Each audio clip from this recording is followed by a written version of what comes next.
Eu só queria que você refletisse por quê? Porque eu quero chegar num ponto crucial. O que Deus pode fazer na minha vida e na sua? Que tipo de autoridade Deus tem sobre mim? Dizer que Deus tem autoridade total talvez não seja uma resposta muito exata. Eu tenho aprendido que nós podemos limitar o poder de Deus. O texto diz que, por exemplo, a cidade de Nazaré impedia que Jesus realizasse milagres. O texto é bem enfático em dizer que Jesus não pôde realizar ali em Nazaré, na sua terra natal, muitos milagres. Ele não pôde fazer muita coisa. Porque me parece que quando Jesus chegava em Nazaré, Nazaré tinha alguma coisa que limitava o poder de Jesus. Ele continuava o Todo-Poderoso, como sempre foi, mas o ambiente de Nazaré limitava os milagres. O ambiente de Nazaré, não muito longe dali, Cafarnaum, Jerusalém, Betânia, Jericó, tantos outros lugares viveram coisas extraordinárias que Nazaré não pôde provar. Nós também podemos trazer para a nossa vida um ambiente como Nazaré, um ambiente onde as coisas acontecem sempre perto de nós, sempre nas cidades vizinhas, sempre no casamento dos outros, sempre nos filhos dos outros, sempre no negócio dos outros. São coisas que estão acontecendo de forma periférica, sabe? Bem ao nosso redor, mas nunca na nossa vida, ou sempre em gotas, em doses homeopáticas. Muitas pessoas têm vivido dessa forma. E aí a minha pergunta é: Deus tem autoridade sobre mim ou eu tenho limitado essa autoridade? Pastor, eu não tenho condições de limitar Deus, Ele é o Todo-Poderoso. Temos sim. Como eu disse a vocês, dependendo de nossa atitude, nós podemos viver e ser como Nazaré. Um local onde Deus acaba perdendo forças.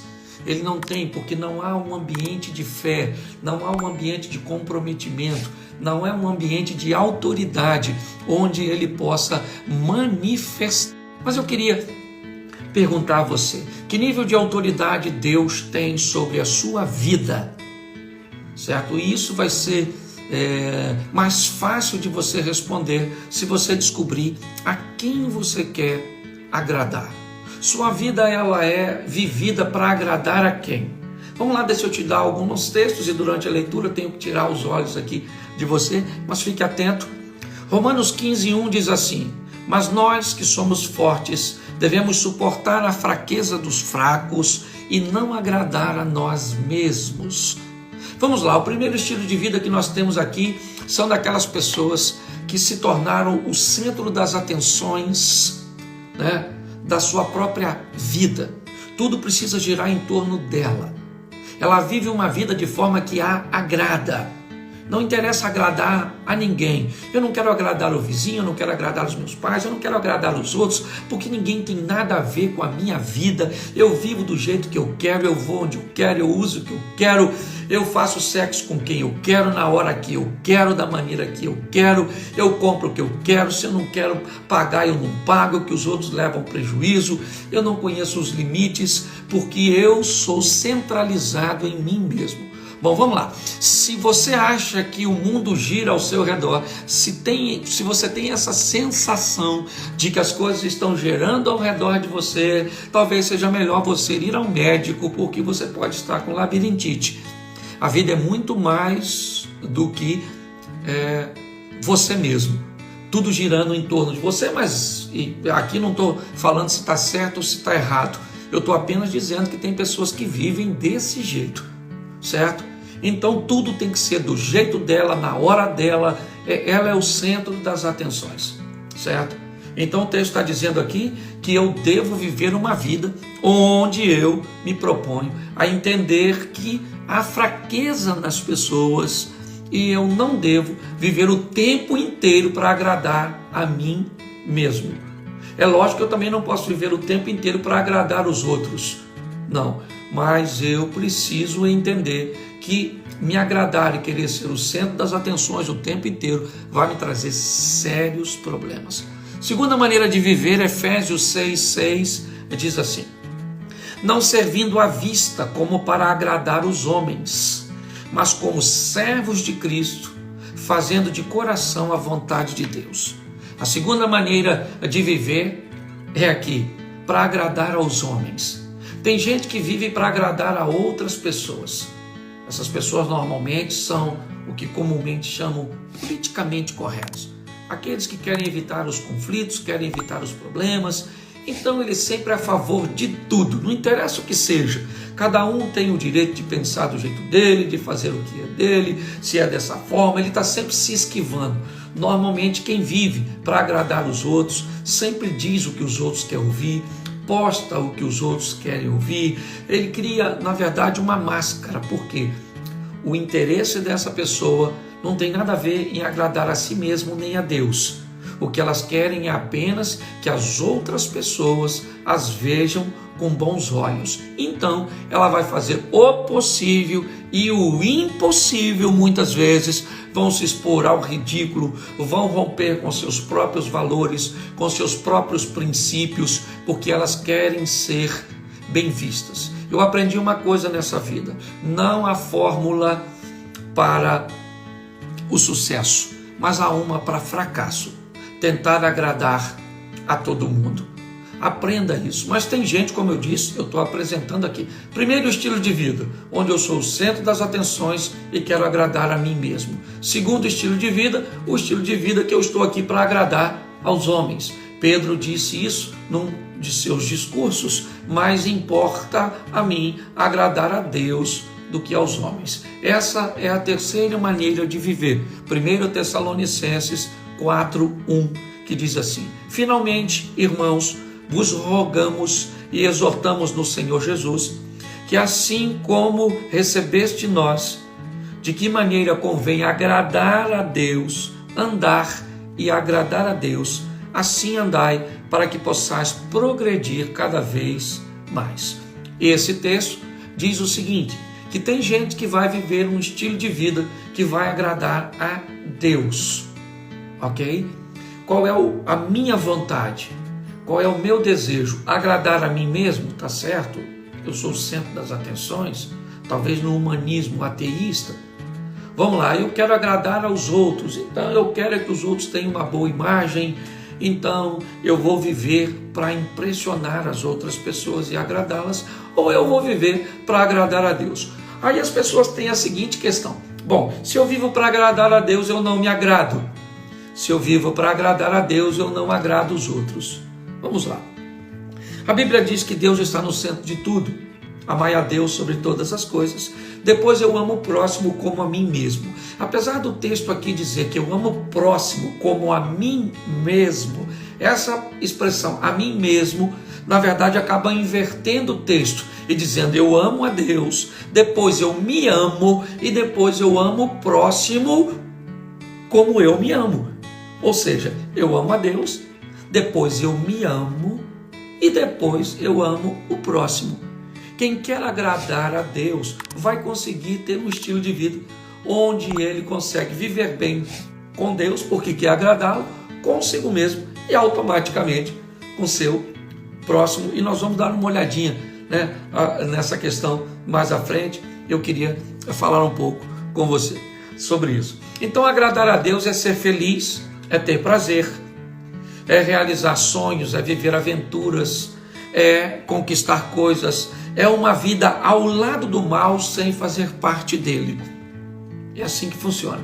Então, quando eu vou viver para agradar a Deus, eu vou viver ao lado do mal, rodeado por ele. Ele sempre vai estar ali, né, próximo de mim, nas periferias, sempre buscando uma ocasião, é verdade. Mas eu resolvi viver para agradar a Deus. Então, pautado nisso, eu comecei a ver que a santidade, eu acho que é o grande alvo de todos nós. Eu comecei a pensar sobre por que é que nós pecamos, então. Onde estariam aquelas pessoas que viveriam uma vida mais próxima de Deus, um estilo de vida onde o nome do Senhor seria glorificado, um estilo de vida real com Deus? Bom, Vamos lá, o povo peca porque falta conhecimento. Tá certo? Tá lá. Errais por não conhecer as Escrituras nem o poder de Deus. É lógico que Jesus estava falando isso num contexto, né, de casamento, quando estava sendo questionado de quem seria o esposo daquela mulher que casou diversas vezes, quando chegasse lá, né, na vida eterna. E Jesus disse: olha, vocês estão errando porque não conhecem as Escrituras e nem o poder de Deus. A Bíblia diz também que o povo peca porque lhe falta conhecimento. Mas vamos imaginar, se o povo peca porque falta conhecimento, o conhecimento por si só seria uma boa base para estabelecer pessoas com a vida santa. Então, onde é que essas pessoas estariam? Provavelmente nos seminários. Os teólogos, aquelas pessoas que têm muito conhecimento da Bíblia, que leram a Bíblia diversas vezes, certo? Que quanto mais elas leem a Bíblia, mais santas elas seriam, se eu quisesse encarar dessa forma. Só que quando eu olho para as pessoas que conhecem muito, não é que as pessoas que não conheçam não têm uma vida santa e digna, mas nós não vamos achar esse grupo maçante, né? Nós não vamos achar nesses seminários, nesses ambientes de teólogos extraordinários, simplesmente só pelo conhecimento, uma vida de santidade íntegra. Se formos olhar então para conhecer o poder de Deus, iríamos migrar então para os ministérios pentecostais, que têm acesso aos dons, às revelações, às manifestações, e diríamos que as pessoas mais santas estariam nesses ministérios, e os tradicionais, certo? Eles não teriam isso porque não conhecem o poder de Deus. Também volto a dizer que não estou dizendo que nesse ambiente pentecostal não tem gente com uma vida íntegra e santa. Aliás, tem bastante, como também nos conhecedores profundos da palavra de Deus. Mas sabemos que a maioria também não está lá. Onde está a maioria, então, se o conhecimento das Escrituras e se o conhecimento do poder de Deus, por si só, não nos torna santo? Onde é que está a santidade, então? Na verdade, a santidade, para mim, ela vai para a autoridade daquilo que eu conheço, ou que aquilo que eu conheço tem sobre mim. Conhecer a palavra por si só não me torna santo, porque se isso fosse verdade, Satanás seria o mais santo, porque conhece toda a Bíblia. Se falasse simplesmente de crer em Deus e de conhecer o poder de Deus, eu também daria a Satanás o título de ser o mais santo.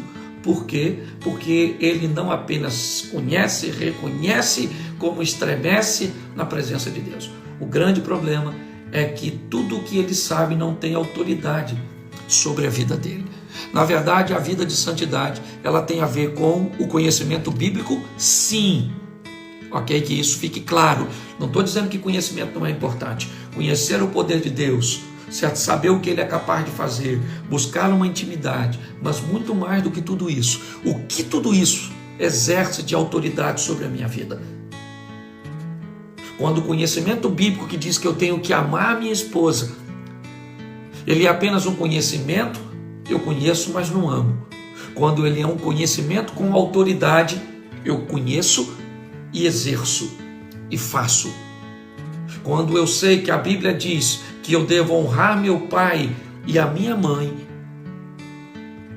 isso é apenas um conhecimento.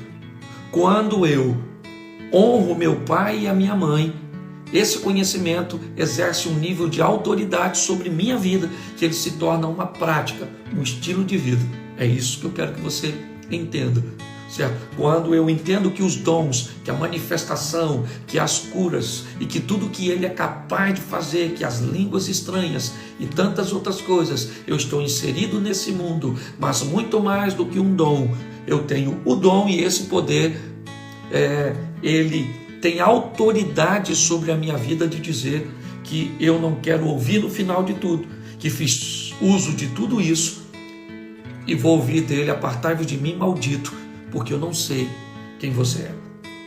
Quando olhamos para isso, é importante entendermos que a busca pela santidade é o que precisamos delinear ou estabelecer. Por quê? Então deixa eu te dar aí. 1 Pedro capítulo 1, verso 15 diz: mas como é santo aquele que vos chamou, sede vós também santos em toda a vossa maneira de viver. Por que eu preciso buscar a santidade? Porque a proposta bíblica é que um dia eu vá viver com Deus. E para viver com Deus, Ele é santo. E para que Ele me receba, é essencial que eu também busque a santidade. Então eu preciso ser santo porque eu vou viver com Deus e Ele é santo. E para eu estar com Ele, eu preciso buscar a santidade. O que é a santidade e como alcançá-la? 2 Coríntios 7, verso 1 diz assim: ora amados, pois que temos tais promessas, purifiquemo-nos de toda a imundícia da carne e do espírito, aperfeiçoando a santificação no temor de Deus. Aqui nós temos uma direção bem interessante. A santificação precisa de um aperfeiçoamento. Aqui nós temos uma direção que é: o que é a santificação? É algo que vai ser gradativo e crescente. A minha fé de amanhã será maior que a de hoje. A glória manifestada de Deus na minha vida amanhã será maior que hoje. Conhecei e prossegui e conhecer. Eu vou crescendo de forma gradativa, certo? Eu vou de forma crescente, certo? Aperfeiçoando a santificação na minha vida. Então, como é que é a santificação? Ninguém entra, levanta a mão e fica santo, muda de vida. Poucas pessoas, talvez nós tenhamos algumas exceções de pessoas que mudaram desse tipo, mas a grande maioria provavelmente é como o apóstolo Paulo, que vai ter que entender, né? E eu vou falar disso em outras lives aí à frente, mas vai ter que entender que é um espinho na carne, que o bem que eu quero fazer eu não faço, que o mal que eu não quero fazer, esse eu faço. Olhamos para tudo isso. Então, ela é essencial à santidade e ela é gradativa e crescente. E por que precisamos também? 1 Tessalonicenses 4:7, porque não nos chamou Deus para a imundícia, mas para a santificação. Por que é que precisamos buscar a santificação? Porque para isso fomos feitos, ok? O pecado foi um desvio que aconteceu, mas o homem foi criado para a vida eterna, para viver o tempo com Deus, para provar o melhor desta terra, certo? Para ser a coroa da criação. E Hebreus 12:14 diz assim: segui a paz com todos e a santificação, sem a qual ninguém verá a Deus. Presta atenção nesse texto, porque eu acho que ele é bem esclarecedor. Bom, nós já vimos que, vamos aqui recapitular, eu busco a santidade por quê? Porque ela é essencial, porque eu vou me encontrar com Deus e Ele é santo, só vai receber os santos. Ela é gradativa e crescente, então eu vou me aperfeiçoando. É um processo e nós vamos dar uma olhadinha nisso mais à frente aqui, se der tempo. Nós precisamos ser santos, por quê? Porque para isso fomos criados. E também precisamos buscar a santificação, a santidade, porque Hebreus 14:12 diz: segui a paz com todos e a santificação, sem a qual ninguém verá a Deus. Ou seja, a santificação também é um processo seletivo, ok? Aqueles que estiver buscando, aquele que estiver crescendo nela, é aquele que vai receber o direito, certo? De receber um novo corpo, um novo nome, comer da árvore da vida, ser feito coluna do templo do meu Deus e todas aquelas promessas do Apocalipse que acredito que todos sabem aí de cor. Mas é importante entendermos nesse texto de Hebreus que diz assim: segui a paz com todos e a santificação, sem a qual. Paz com todos é um requisito, é verdade, mas é a santificação. Porque o texto não diz: segui a paz com todos e a santificação, sem as quais. Ok? Não está no plural. Segui Paz com todos, uma coisa, e santificação, duas coisas. Mas se eu não tiver a santificação, por quê? Porque Romanos 12:18 diz assim: enquanto for possível, ou se possível for, enquanto estiver em vós, tende paz com todos os homens. Preste atenção. Seguir a paz com todos e a santificação, sem a qual ninguém verá a Deus. Hebreus, Romanos, se possível, enquanto depender de você, tenha paz com todos. Ou seja, o que o texto está dizendo aqui é que paz não pode ser requisito de seleção, porque a paz com todos não depende só de mim. Vamos lá no salmista? Ai de mim que peregrino em Meseque e habito em meio à tenda de Quedar. Eu sou pela paz, mas habito no meio daqueles que odeiam a paz. Eu sou pela paz, mas quando eu falo de paz, eles querem a guerra. Santificação só depende de nós.